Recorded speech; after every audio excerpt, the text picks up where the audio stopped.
In this video, I'm going to show you 3 different ways to separate a subject from a dark background in the studio. Adorama TV presents Take and Make Great Photography with Gavin Hoey. Hello, I'm Gavin Hoey and you're watching Adorama TV, brought to you by Adorama, the camera store that has everything for us photographers. And once again, you join me in my small home studio. This video is all about separation lights, and I'll explain that in just a minute. But first of all, let me introduce Fern. Say hello, Fern. Hello. She's going to be the model for today, and we're going to do dark backgrounds. That's where separation lights really come in. So we're going to be shooting against my grey background, but you might be using a black background. Anything that is quite dark can give you problems that may require separation. But first of all, let's just take a picture with one single key light. This is my favourite single light setup, and I'll show you why a separation light could be really important. First thing to do, of course, is the meter for the light. So I've got my flash meter, pop it underneath Fern's chin, pointing at the light. It tells me f5.6. So that's the aperture I'm going to dial into my camera. Let's take a shot. Okay, Fern, here we go. Wonderful, and one more. Perfect. We get a lovely lit portrait. It's correctly exposed. Fern looks amazing, but the shadow parts of the picture really disappear into the shadows. That black background is recording very, very dark, even though in fact it's grey. But of course, with this lighting setup, not much light reaches it, so it's coming out much darker than you see it on the video. So how do we stop Fern disappearing into the black? Well, that's where the separation light comes in. So I've got a second light here. Now there's a few ways you can do this. In fact, there are many ways that you can do this. I'm going to show you 2. First one is simply to use the separation light as a hair light. So if I get my light set up, and we'll put it a little bit higher maybe, like that, so it comes down from above. And I've got a nice little feature here with the streak light that I can actually turn on a small lamp at the front, which will allow me to see where this light is going. It's a little bit like a laser pointer. I can make sure that it hits Fern's head. If you're using full-size studio lights, of course, you might have a modelling light in there, but with these smaller streak lights, that little thing could be a real time saver. Okay, so let's take a shot like that with our second light in place. Here we go. And again, lovely. Fantastic. So as you can see, we get a hair light that illuminates Fern's hair. That really does make her stand out from the background and gives a much more dramatic look to the shot. Now that might be exactly what you want. If it is, brilliant, stop there. But there's another way you could use a second light. That is, rather than lighting Fern, we could use the second light to light the background. So let's bring the light down and we'll change the angle. Once again, I can use the fact that it has this little built-in red spot, which you may not see in the video because these video lights are pretty bright, but I can use that to make sure that the center of my light hits straight behind Fern's head. And we'll take a shot like that. Now what should happen is that light lights the background, the key light lights Fern's face. Let's see how it goes. Here we go. Wonderful. And again. Perfect.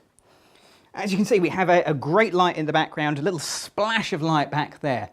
Now remember, this is adjustable. It is on whatever power it just happened to be on. I didn't change it, I didn't meter it.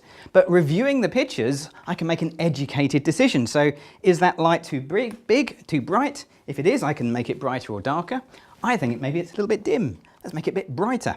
One of the nice things about the streak light is I can increase the power from here on the remote. So 1, 2, 3 clicks. That's one more stop of light from our background light. Okay, let's try that again. Here we go. Fabulous. As you can see, a much bigger spot of light, much more dramatic background light. The choice is yours. You could even add a gel onto here and gel that background. Now, if you want to find out more about gels and how they can be used, don't forget to check out my previous video, which you'll find on the Adorama Learning Center. So what if you don't have a second light? What if you only have one light? Can you still get separation? So you can, but it's a little bit different than using 2 lights. So let's just change things around and we'll set that up right now. So now we're just down to a single light. And although we can't get the same effect that we had with 2 lights, we can still get quite a good effect with just a small adjustment in the setup. And my small adjustment is to ask Fern to step back so you're against the background. Now it does help to have a background that really works for you. So if you have a cloth background, you want to make sure that it's perfectly smooth and wrinkle free, or you do what I do and have a background that's very wrinkly and use that. So this has got a great little texture. Because I need to bring the light back towards Fern, like so, I've also brought it back towards the background. So any little wrinkles and textures in the background will be shown in the picture. But what will happen now is our key light will light both the background and Fern at the same time. And in effect, we'll have a separation. That background won't go black because one light is lighting two things. Okay, we need to remeter for the light. Anytime you move the light from the model or vice versa, you need to actually remeter. So let's just take a meter reading here. And our meter reading is exactly the same because although I move the light, the relative distance remained stable. So f5.6 again. Let's just take some shots and see how this looks. Okay, are you ready, Fern? Here we go.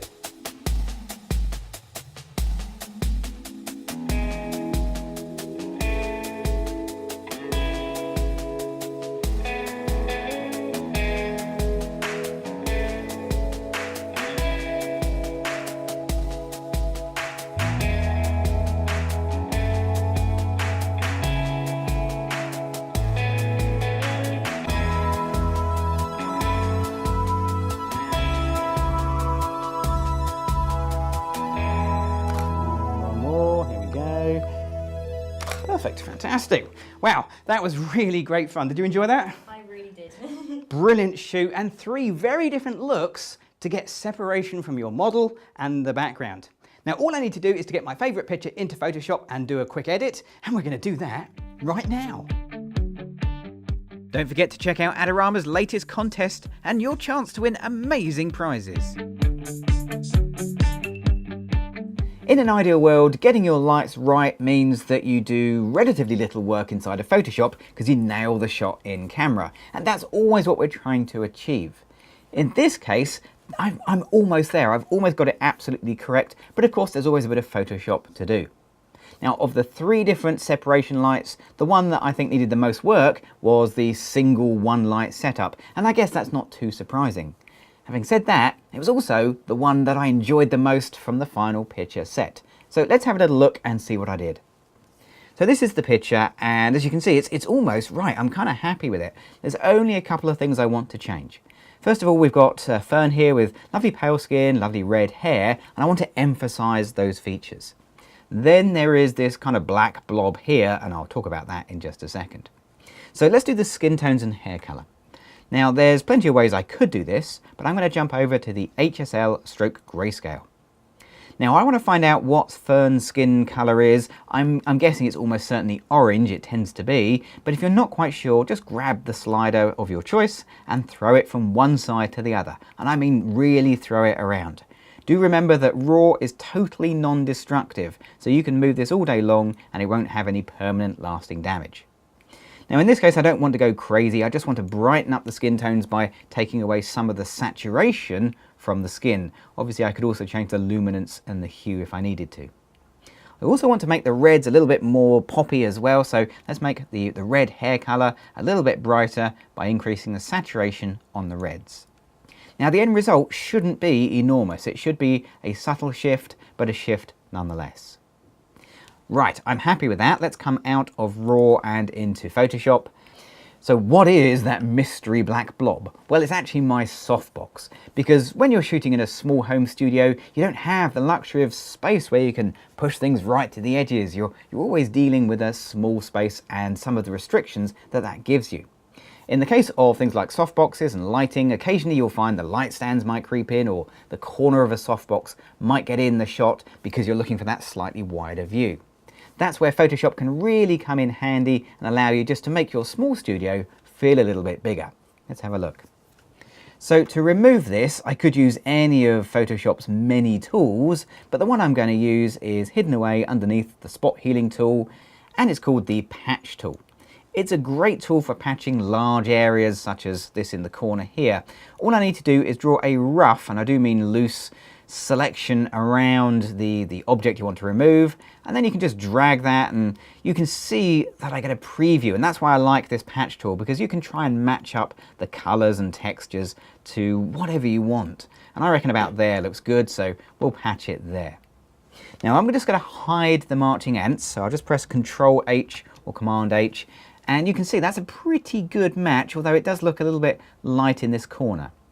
Well, now I can use the new features of Photoshop CC 2014, and I can just change my color settings here, and I can increase my color settings and ask it to think again about that area and maybe patch it a little bit differently. That looks pretty good. But it is lacking a bit of texture. It needs a bit more texture in there, and that's where the structure slider comes in. I can just add a bit more structure in there, and again it'll have a little think about that, and it'll put a bit more structure in like so. Okay, so let's get rid of the marching ants, because we don't need those anymore. So there we go. There is my final picture, all patched and all color corrected and all done in just a few minutes. Now, if you've enjoyed this video and you want to see more videos from myself and the other amazing presenters here on Adorama TV, you know what you've got to do? You've got to be clicking on the subscribe button. I'm Gavin Hoey.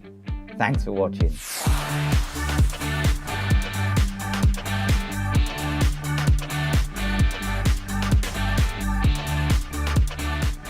Do you want great looking prints at low cost? Be sure to visit our easy to use online printing service.